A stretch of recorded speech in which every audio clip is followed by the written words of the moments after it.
Welcome back to Undulations. This little kalimba is in some ways similar to the Elektron Model samples. If I trigger one of the voices, you can hear decay, but if I keep triggering it, I can interrupt that decay. It's very intuitive behavior, but in a recent update, the last couple of months, the 1.02 firmware update, the model samples introduced sample locking. And no doubt this is a big boost for the things you can do with it. It opens up a wide pool of samples that you can include within any one pattern, and it is very powerful. But in some ways, as an analogy, it's sort of like you've got an entire orchestra's worth of instruments, but you still only have the 6 musicians.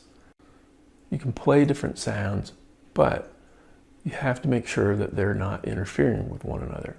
And I can give you an example of this. On the pads here, front and center, I've got some nice long sounds.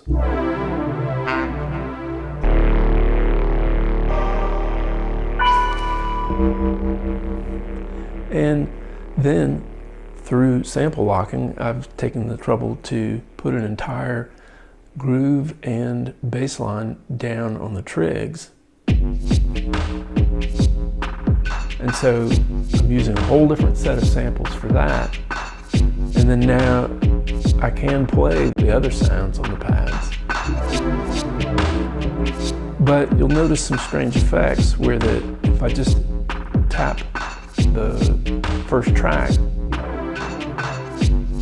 it'll get interrupted by the kick drum. Now, if I don't want that to happen and I hold it down, that makes the kick drum go away entirely. So it's sort of an either-or situation. Now, this is the sort of issue that can be fixed by what I would call track management, where that you try to make sure that your samples occur strategically, not to clash with one another. And I'll go into some detail about how to do that in a little bit.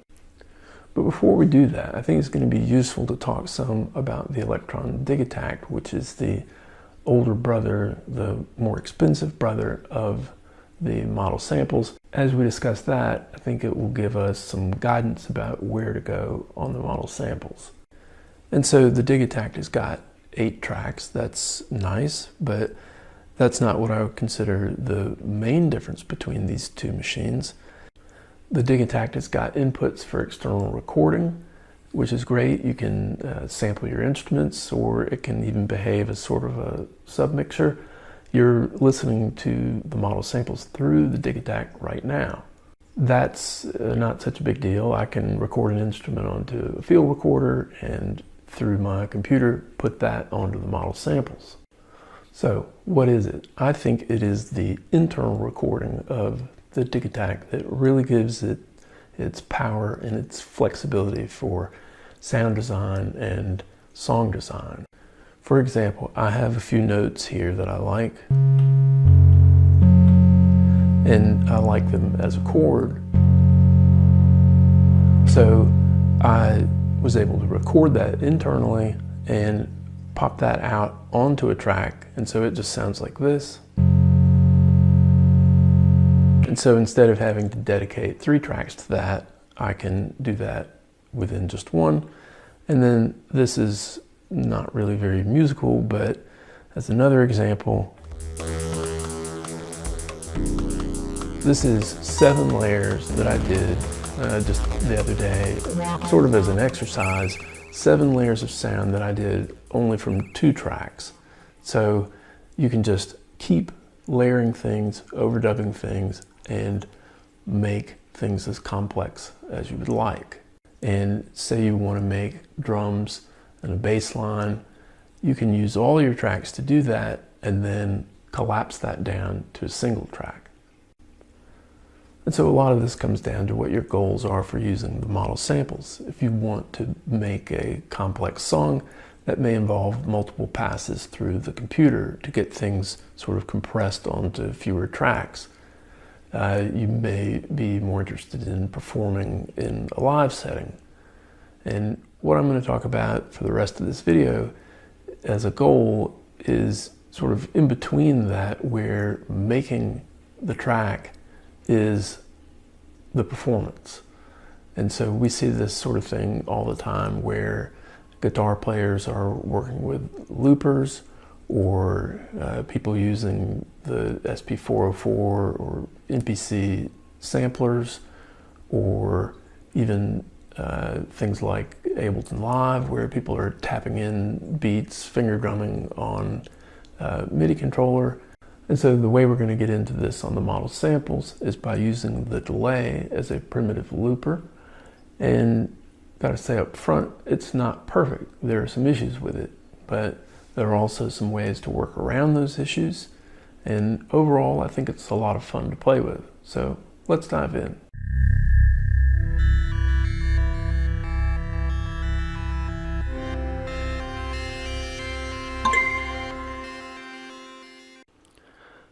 Okay, so we're going to start with a song that a lot of you will know.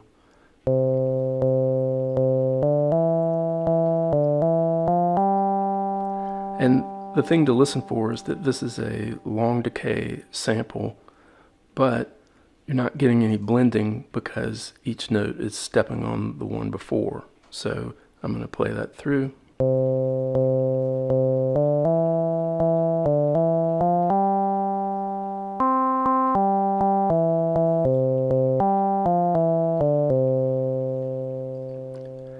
Nothing in the way of harmonies forming there. So one quick fix on this, I'm going to boost the reverb send, let you listen to it like that.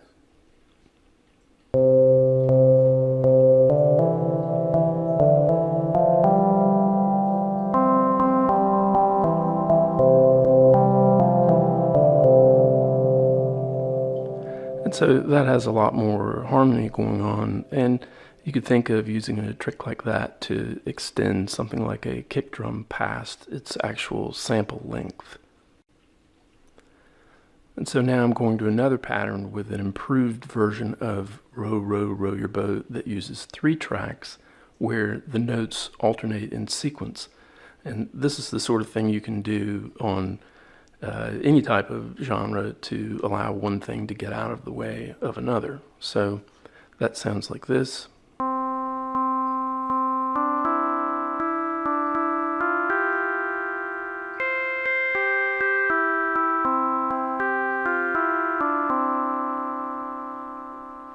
And you can hear that it has a lot more harmony going on.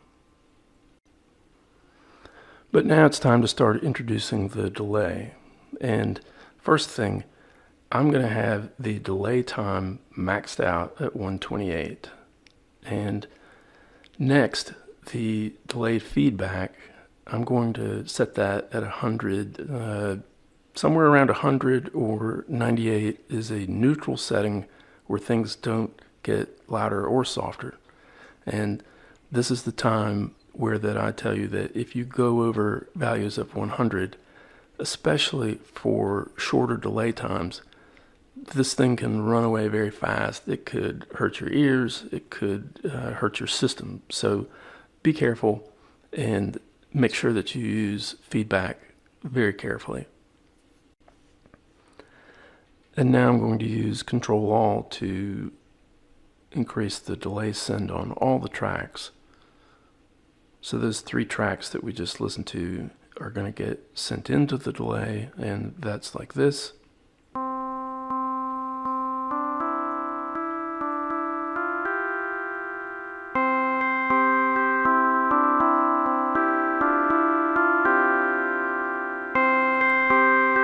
Now, that's a little bit louder than I would like it, so I'm going to bring it down a little.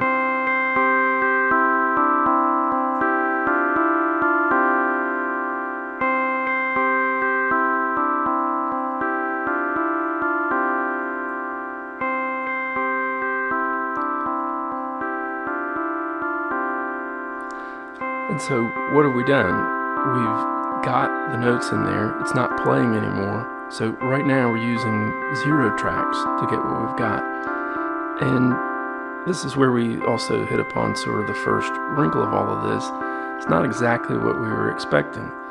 I had 2 pages of trigs, so 32 trigs for the song, and we're only hearing it in 1 page of trigs. So 16 trigs is the max delay. And of course it would be nice if you could choose something longer, but the payoff again is that we're not using any tracks right now. And here's another feature. If you want to do a fade using the delay, all you do is just drop this. And it's not fast, but every time that it cycles through, you'll get a reduction. And that's a useful effect. And so now the next thing that I'm going to do, delay feedback is at 100, and I'm going to make sure that the delay send is all the way up, and I'm going to let it go to put it into the buffer.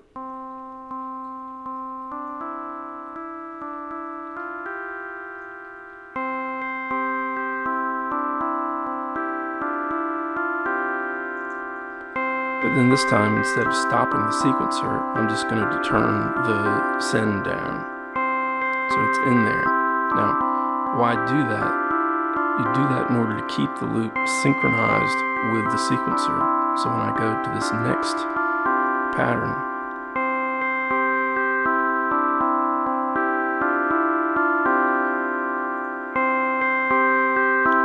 and you can't hear anything yet, but I'll get to that in just a sec.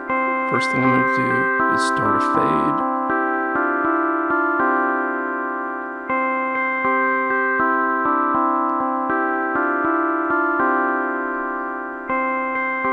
And then gradually bring in this sequence.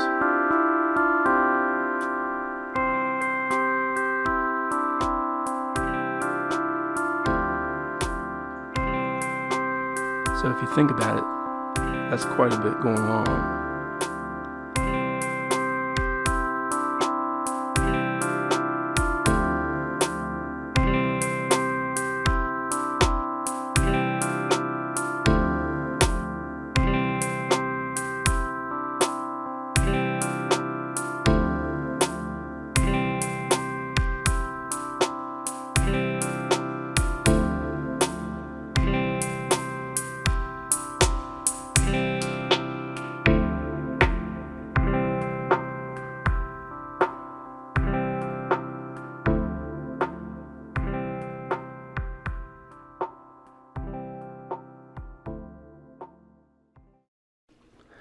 Okay, so now is the time to look at some of these limitations and workarounds in more detail.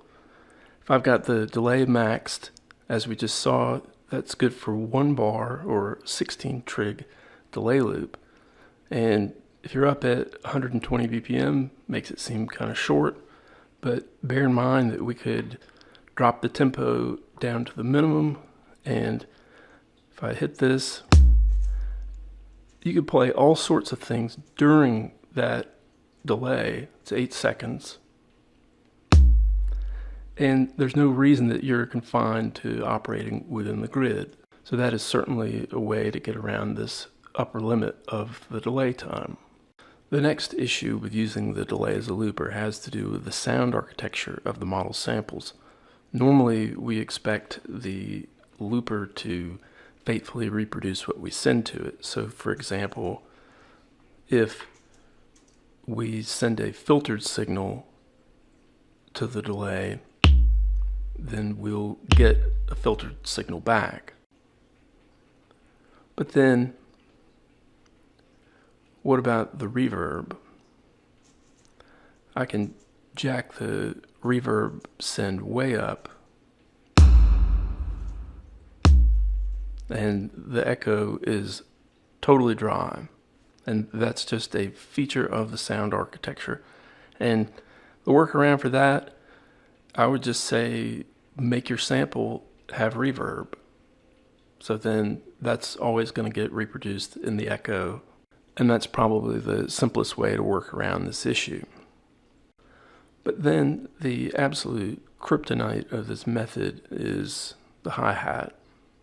And so let me turn the feedback up to 100 and make sure that I've got delay send on everything. And I'm gonna hit a drum and then a hi-hat.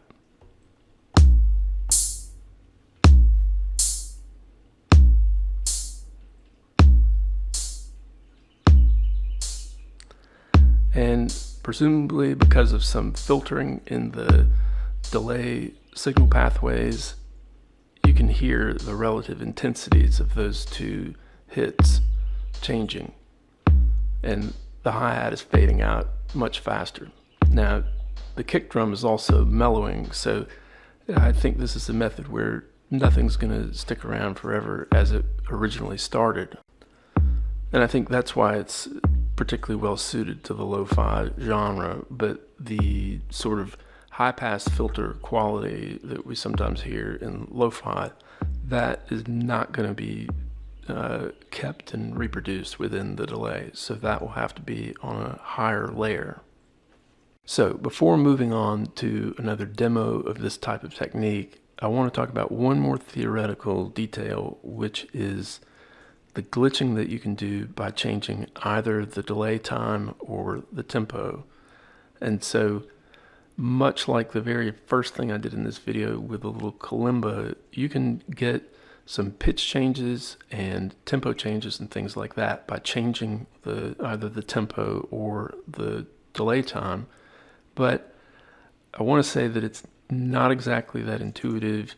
It's, I believe, things like memory space being padded in to have a longer delay loop, or being extracted out, and so things are not just smooth and continuous in this case on the model samples. So just for some examples,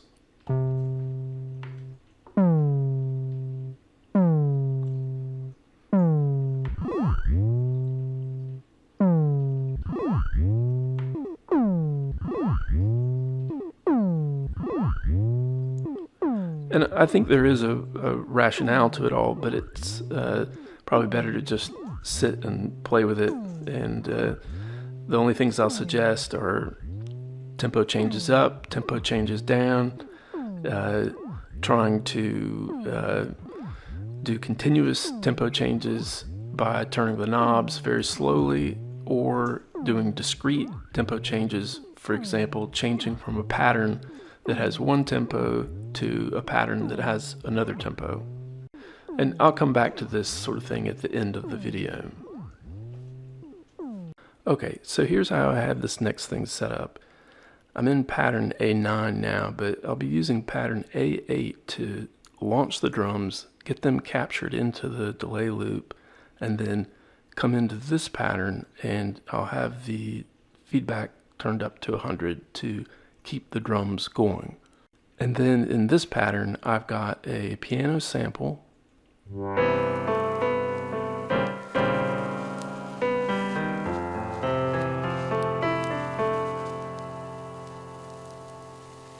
and that's the entire sample there with a little bit of LFO on it. And I've got some other chops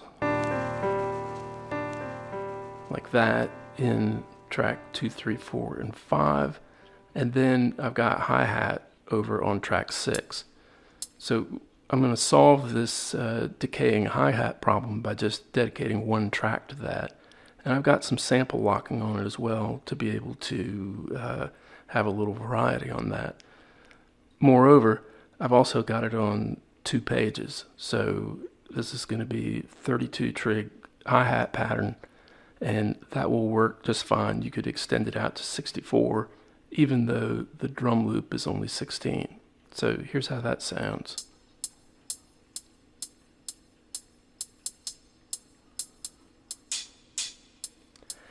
And so you'll notice that a couple of these other pads are flashing on every trig. And what I'm doing is I'm using sample locking with a silent sample. It's just 1/4 of a second of silence.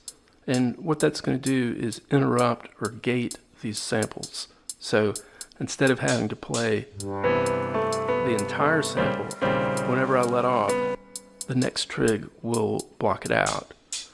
And that's very handy because really on the model samples, the standard behavior is like this, where I can keep re-triggering, but you're eventually going to be stuck with the final decay. So this feature is very handy. So let's go back and start up the drums, and then I'll come back to pattern 9 and see what I can come up with.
Alright, I've listened to that clip that you just watched quite a few times, and it started to grow on me. I think part of it is because I used a slower tempo on the sequencer compared to the tempo of the piano sample. And when you combine that with the sample lock gating that I used, it kind of gives it a glitchy and alien quality that I like. But the real thing I want you to get out of this video is that there's no limit to using this basic technique in terms of genre or style. It's putting sounds into the delay buffer and playing over top of them. And there's a lot of different ways you can do it. I used sounds from one pattern, moved to another pattern. You could add a third pattern. Maybe you do it all within one pattern. And also, just using the sequencer in general, there's absolutely nothing requiring you to do that. You might use a metronome, or maybe a metronome app on your phone, or maybe no metronome, and you could finger drum a pattern into the delay and play over top of that. It's a very flexible and powerful technique. And so to close this video out, I'm going to use the model samples for a little bit more of an ambient piece, and the samples that I'm using will be coming from the Elektron Digitone that I've first bounced off of a cassette recorder to kind of give them a warm quality. So hope you enjoy that, and thanks a lot for watching.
Thank you.